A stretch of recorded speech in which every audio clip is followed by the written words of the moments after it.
All right, everyone, welcome back into another PGA DFS video. My name is Polzin with 9 to 5 Sports. Going to be getting into a fun video here. Going to be getting into the makeup of a GPP winning lineup. And so we'll break that down and hopefully we'll be able to take some key characteristics of those GPP winning lineups so that we can put out better, more profitable lineups that also have the upside to go out and win in GPP. So if you enjoy the coverage, make sure to give a like and subscribe. That helps me be able to put out more unique content like this, which I'm going to try to do more of. I'm going to put out a specific video for cashing in single entry contests as well. So be on the lookout for that. So this is a part of a write-up that I did on 9 to 5 Sports. What I want to look at is the makeup of a winning GPP lineup. What was the average points scored for a GPP winning lineup? Okay, across all contests, okay, we're looking at 569.5. Okay, that would be the threshold you would have to hit. But obviously we have different event types and scoring types. Okay, so for full tournament field events, that number is 569.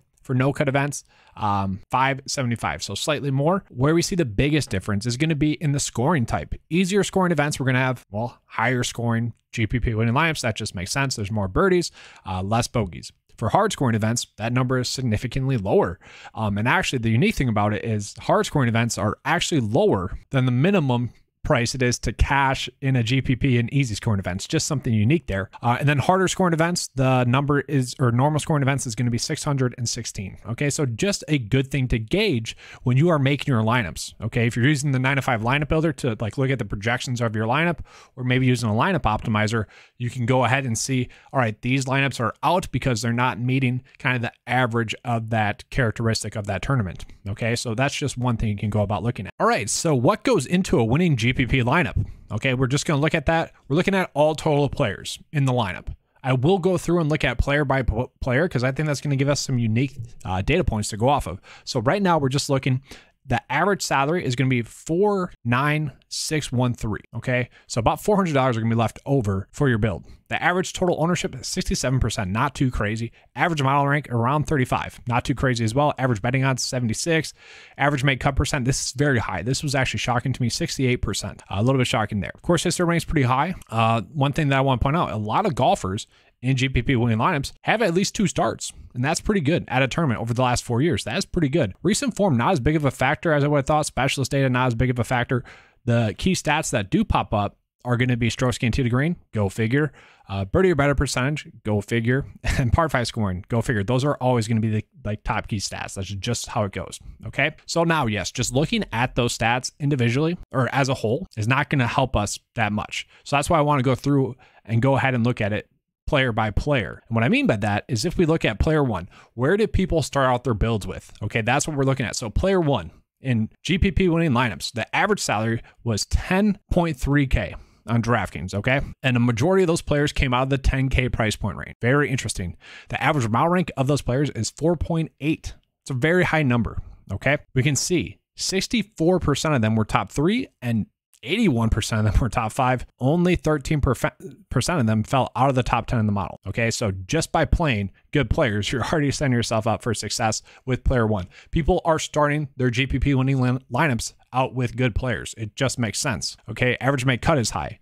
Betting odds 17.8 to 1. Average stat fit, they're going to be good stat fits. We can see 41% of them were top 5 stat fit. Course history, good course history. But the thing I want to call out is all the player 1s in GPP winning lineups basically had 1 start. 93% of them had at least 1 start. 71% of them had at least 2 starts. And 57% of them had at least 3 starts over the last 4 years at a tournament. That is pretty crazy. Okay, I like that. Recent form, pretty solid. Specialist stood out for the player 1. Okay, and that's shocking to me because you'll see the rest of them did not exactly stand out. Okay, specialist data is going to be that unique data for that week's tournament, location of tournament, course designer, greens, fairway length, weather, all that stuff. That's what goes into the specialist rating. Okay. And so once again, the key stats are going to be stroke gained tee to green, stroke gained total, which is always there, birdie or better percentage. And then I thought this was unique.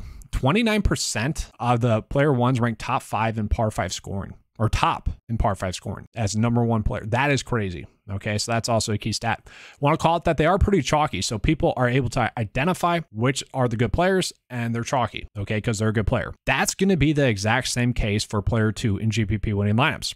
Their average salary is $9,500. 50% of them come from the 9K range. So people are starting out in the 10K and then going down to the 9K. That is the roster construction, okay? Once again, they are going to be good players in the 9-5 model. Okay, average model rank 19. 18% of them were top 5 in the 9-5 model. 41% of them top 10 in the 9-5 model. All right, go figure. Once again, if you're a good player, you're going to be setting yourself up well. They also have a very high made cut percent, 80%. That's good. Good stat fits. 41% of them are top 10 stat fits. Okay, course history, I thought that'd be better, but 79% of them had at least 1 start. 50% of them had at least 2 starts. Okay, so we can see just having a start at the tournament is going to be huge. Same key stats. Same pretty high ownership. Now, 82% of them ranked out top 10 in par 5 scoring. So it just kind of shows us that players need to take advantage of the scoring holes, which are par 5s, okay? And they also just need to be able to score. That's what we're seeing here, okay? But player 1, player 2, they are chalk players because they're good players. That's what we're seeing. So now we get into player 3. Player 3 is very unique. The average salary for them is $8,286. Okay, 50% of the GPP winning lineups for player 3 came out of the 8K price point range. 45% came out of the 7K price point range. So you're starting your lineup out with 10K, 9K, and then you're either going in the 7K range or 8K range. You're going in that little funnel range right there because there typically are, I mean, just think about players that you typically see in that price point range. They are typically like good enough players. They're also players that are hard to end up on at the same time. So it does make sense. They also have a ton of starts at the tournament. I just want to call that out. Like just having starts at the tournament doesn't really matter the average course history at the tournament. They are just somewhat familiar with it. Same key stats and still pretty chalky. Okay, so for the first 3 players, we are easily able to identify the players that are good. That is not going to happen for the next 4 players. They're going to start to get worse as plays. Okay, so player 4, the average salary is going to be $7,654. Okay, right in that middle of that 7K price point range. You can see 72% of them are coming from that 7K price point range. So people are not going fair and balanced, and they're not going 2 studs and duds too early. That's what this is telling us. Like, this is not shocking. Player 4, you would imagine, in any scenario, would come out of the 7K price point range. 80-1 betting odds. That's kind of crazy to me. Average model rank, 34-1. Okay, so still pretty good. Just ranking top 20 in the 9-5 model, 40% of them did. So that's pretty good as well. They also had, decent amount of starts. You like to see that. Also pretty good key stat wise. Same key stats that we saw before. Okay, but this time, this player is lower owned, 6.5%. And I want to call that out because this player on paper, just looking at this data, is someone that isn't a bad play, but also at the same time is not someone you go out of your way to play. This is a shoulder shrug play to a T. Pretty good stat or pretty good model rank play, decent enough made cut percent. Not exactly someone that's eye popping on paper, but also someone that you could see yourself playing. You could end up on them in a lineup process to close out a build. And that's what I found unique. The first 3 players in the GPP winning lineup they're great. The next 3 are not that good of plays. Like the GPP winning lineups kind of were bad. I was very shocked by that. Okay. They're like the roster construction, the makeup of them, no matter how you slice it up, if you were to look at like DK salary ranking, betting odds, world ranking, like they're just not good lineups. But that's why we're doing this video. To figure out how we can game the game. That's what we're trying to figure out here. Okay. So player 5, the average salary for player 5 is $7,136. So very low price point play, but still above 6K. I was kind of shocked by that. I thought we would see more of a studs and duds lineup approach. We can see, so looking at player 5, the average salary for player 5 is going to be $7,136. Okay. The price point range that people are pulling them out of is going to be the 7K price point range, 50% this time, but still, 36% of the time coming out of the 6K price point range. So not terrible. The percent of them that are top 25 in the 9-5 model is going to be 37%, which is still pretty high considering the price point. Okay. That's still a good number. The betting odds though are going to be 132-1, not that good. Average make cut. And I found this very interesting. Okay. Only 9% of the golfers at player 5 at this price point had a made cut percent of under 50%.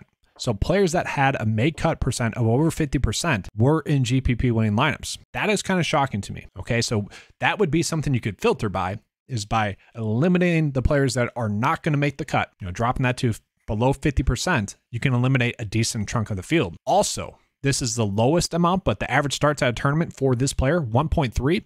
but 50% or 57% of them still had at least one start. Okay, so we could also filter by that, I'm starting to think. Key stats, same key stats, strokes gained total, strokes gained tee to green, not as much. Birdie or better percentage still there, and then par 5 scoring still there as well. Yeah, the ownership is interesting, 6.1%. Okay, so still pretty high, but not too high as well. I mean, that's not too chalky. Okay, so not the best play on paper, but also there's a way you can end up on them. Now, player 6 is a terrible play. Okay, price point $6,859. Okay, 43% of them are coming out of the 7K price point range, but 57% of them are coming out of the 6K price point range. So some people are doing more of a studs and duds approach to have a GPP winning lineup. That's great, but we are seeing kind of just the natural path of a lineup be 10K, 9K, 8K, 2 and 7K, and 1 and 6K. That's the lineup construction. What I want to point out is that the average mile rank of this player is bad, 53rd. Okay. And some people might be wondering, well, what's the model? Like, how does that compare? Well, if you're going to compare it to like the DK salary, it's pretty comparable. Okay. The 9 to 5 model is skewed more towards value, more towards players that are going to make the cut. Okay, it's capitalizing on both safety and upside. Okay, so that's why like the made cut number is good to go off of in this scenario. But the point I'm trying to make is that is a bad play. Okay, only 7% of them, which not too crazy given the price point. Okay, only 7% of them rated top 25 or better in the model, which is crazy. Okay, but once again, price point wise, that's not too shocking. Average stat rank 61st, like not good there as well. The one thing I want to point out though, the average made cut percent 56.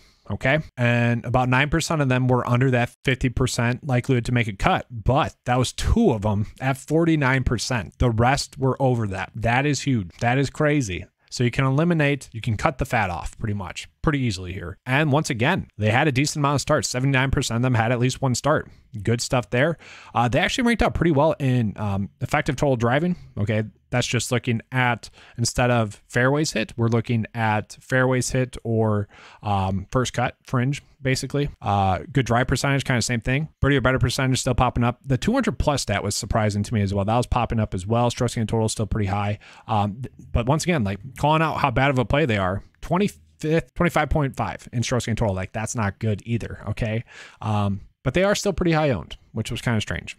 Okay. But this player is not a good player. The last player you end up on is not going to be a good player. And that's what I found unique, is that there's going to be one bad player that you're putting into a build. That's just going to happen. And so that's something that me naturally, when I'm, either using a lineup optimizer or putting my own lineups in there, I need to be better about that. Like at the end of your build, you just set that maybe cut percent to 50%, filter out those players, and then that's it. Like it doesn't really matter who it is from that point on going into the build, because they're not going to be a great play on paper. And that's golf. That's the beauty of golf, is that like really anyone can be in a GPP winning lineup. They just need to get hot that way. So now let's just recap. What is the makeup of a GPP winning lineup? We went through all those data points. Let's just recap it. So player 1's salary is going to be $10,322. They typically are going to rank out top 3 in the 9 to 5 model. The average ownership of them is going to be pretty chalky. So they are able to identify, the field is that player is going to be a good play. Same thing for player 2. The average salary for them is going to be $9,518. They're going to be top 10 in the 9 to 5 model. So that is an easy way to start out your player 1 and player 2. Okay, they're also going to be kind of chalkier as well at 16% projected ownership. Player number 3. Player number 3's price point is going to be $8,266. Okay, they have a very high made cut percent. Okay, that's the biggest difference between them and player 1 and player 2, and then them compared to player 4 and player 5. Their made cut percent is pretty high. Okay. They also do have a high number of starts at a tournament, and they are still pretty chalk. So once again, the first 3 players are going to be kind of easier to identify plays because, well, they're going to be good plays on paper, and it's going to be easy to spot. Player 4 is going to be a natural shoulder strike play, a player that you are perfectly fine ending up on. The salary for them is going to be $7,654. They rank out top 35 in the 9 to 5 model. The average number of starts at a tournament is going to be high as well. Okay, the average ownership is a little bit lower, so they are kind of a sneaky good play.